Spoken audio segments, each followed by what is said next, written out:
I also lived in the suburbs, and there was always, every place we ever moved, we moved a lot of places because my father was a golf pro and he kept getting different jobs and we'd always move. And every place we went, there was always one house that everybody said, that's the place. That's the place. Those people are weird. They never come out. They're strange. There's stories about them. And it was pretty ubiquitous. And so when I was offered the script, which was originally titled Bay Window, I sort of sparked to it because I thought, well, probably a lot of people have had this experience, and maybe people will relate to it. The producers thought it was a parody of Rear Window, and I didn't. So we went ahead and started to get the idea to make the picture, and then there was a writer's strike, and it looked like nobody in Hollywood was working that summer. But our script was actually finished, so we said, well, let's just go ahead and do it. But we couldn't have the writer on the set, which is something that's usually very helpful when you're making a movie, because there's a million reasons why you might want to have the writer here to fix things. And so we actually did have the writer on the set. He's the cop who won't let Carrie Fisher into the neighborhood. But he was not allowed to actually write anything. So I thought that, knowing that going in, that if we shot the picture in sequence, from the very beginning to the very end, because we were always in the same location, that we could do a lot of improvising. And if the actors came up with some different ideas about where we wanted to go, we could actually do it, because then we could just add it to the story. And so the finished version of the movie is somewhat different than the actual script, because the actors were all pretty clever and funny, and it's more of a performance piece for me than it is a story. It's really just a collection of character incidents, and the characters are funny, and the actors are funny. So for me, it was a tremendous lot of fun. We were among the only people working in Hollywood that summer because everybody else had shut down. Wasn't it you and the sequel to Fletch were the only two films shooting on Universal at that time? It's true. It's true. And we would have to shut down all the time because the tour goes by. I don't know if you've been to Universal, but there's this tram full of lots of people each of whose heads is worth X thousands of dollars to the people who run the studio. And so when push comes to shove, they get priority.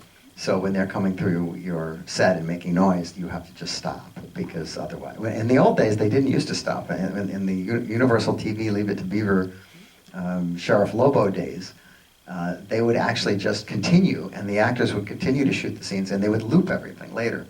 And that's why almost all the TV shows from Universal in that period have this strange disembodied sound quality, because almost all the sound was unusable because you could hear the trams behind it.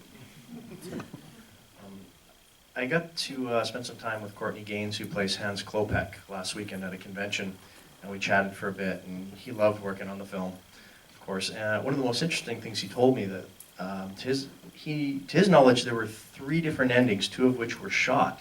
I wonder if you could tell us a little bit about these other endings. Well, one of the endings is on the DVD. The first ending that we shot is an extra on the DVD, in which Henry Gibson gets caught and gives this long speech about why the Burbs drive people crazy.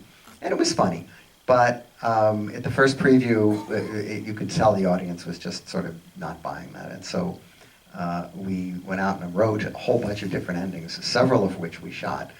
One of which was that inside the trunk, it wasn't skulls, it was the garbage men. And in another ending, it was cheerleaders. And we shot those, but they got lost somewhere. But the impetus for reshooting the ending was that originally, in the original script, the Tom Hanks character, who's been railing against how awful these people have been treated, actually does end up discovering that they're crazy, and the picture ends with him going away in the ambulance to be killed. And once we hired Tom, they said, well, you can't kill Tom Hanks, so we've got to have another ending. And that meant that we had to explain all the stuff that the Klopeks were doing in the basement, which was never written into the script, never explained. It was always just unexplained noises and lights and stuff like that, and people digging, and it was like you imagined all sorts of things. But now we had to actually explain what it was they were doing, which I think diminishes it a little bit, because it's much more fun when you get to think up these things yourself and not have to have the writers tell you what's really going on. But anyway, that was a condition of making the movie. And but the ending we've got, I think, is fine. It was sort of a compromise, but I think ultimately it worked out.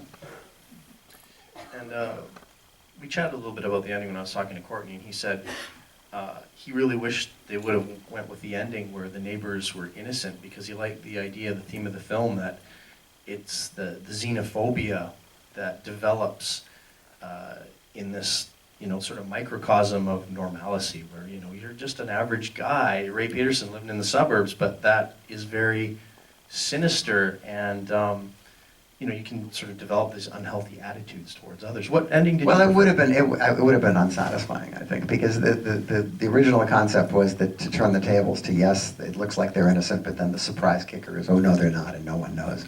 And that's the one we couldn't do. So this one is more conventional. I feel that the one that's on there now ages better, because if you watch the film nowadays, you kind of expect that it's going to go, the surprise is going to be that they're innocent. And then when it doesn't, it's almost like this double surprise. So I'm just going to go ahead and assume you were thinking that. Well, if this picture was made today, first of all, it would be a half an hour longer.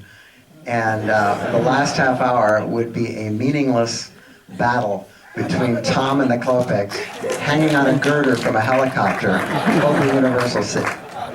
Because that's the way you have to make movies now. You can't make movies with one ending. You got to have movies with 12 endings. And all these big blockbuster movies, which I'm not knocking them, and they're fine. But when you get to the last third of the movie, when you really want to wrap up the story, and okay, what's going to happen? They give you more special effects and more explosions and more fights and more battles and all that kind of stuff. And it's really boring. Watching this film, it really does feel like a Joe Dante film. Particularly for me, the dream sequence. It kind of has that awesome, like, Tex Avery, Looney Tunes kind of energy to it. So given what you said, that you'd made some changes to the script and the story, maybe you could tell us a little bit more about how you molded this story into something that was your own.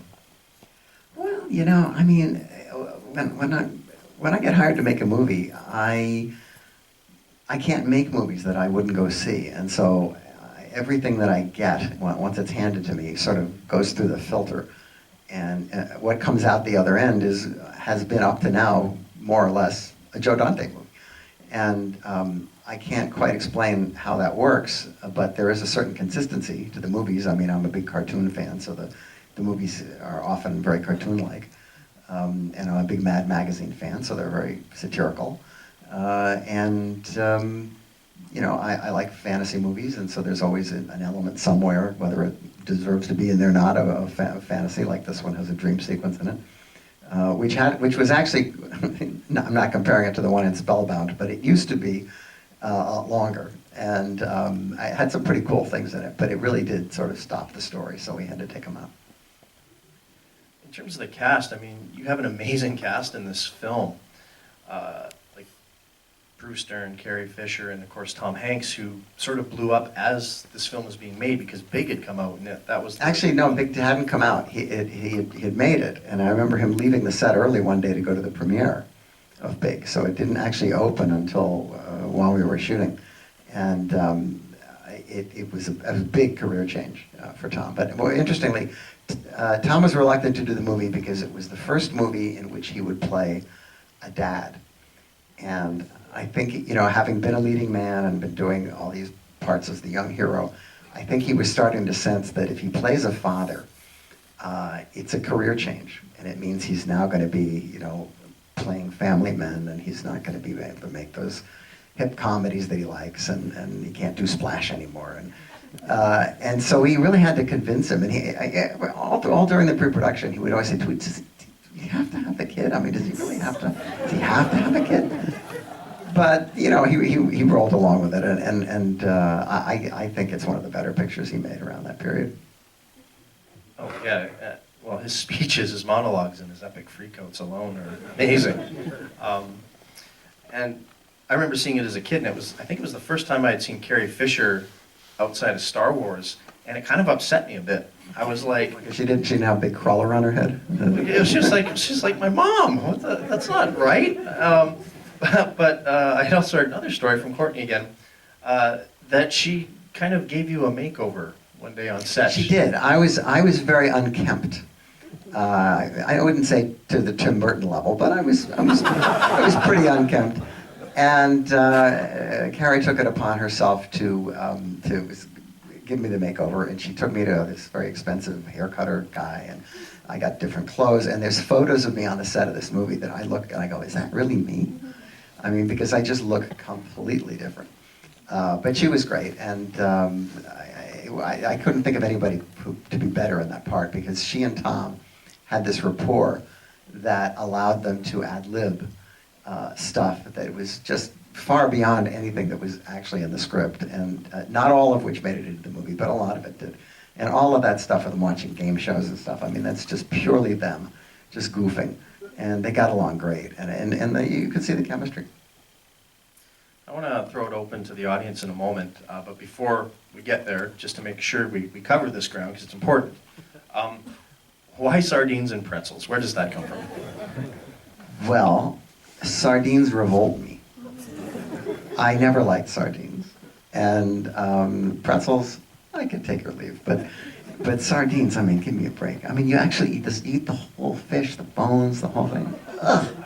I never liked fish because my mom used to make me Mrs. Paul's fish sticks when I was a kid.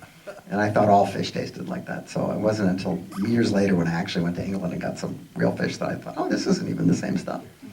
But that scene was hilarious to shoot because it was to try to keep a straight face. Now, of course, Brother Theodore keeps a straight face no matter what happens. And it was partly because he was almost completely deaf. And he could very seldom hear the cues that the other actors were giving him. And so he was always able to remain in character. It works, though, and that was his last film.